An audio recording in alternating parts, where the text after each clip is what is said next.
Kabar duka datang dari dunia hiburan tanah air.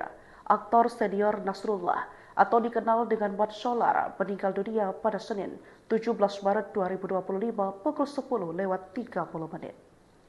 Diketahui Mat Solar akan dimakamkan di TPU Haji Daiman, Cimanggis, Ciputat, Tangerang Selatan pada Selasa 18 Maret 2025.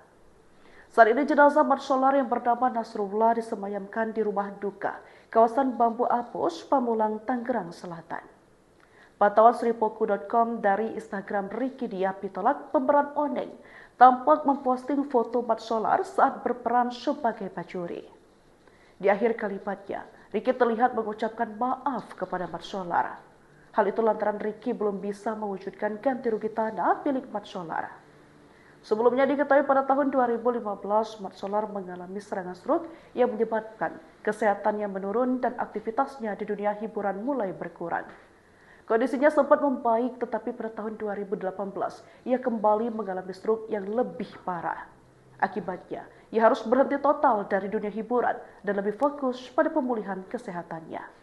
Sejak saat itu, Mat Solar lebih banyak menghabiskan waktu di rumah bersama keluarganya.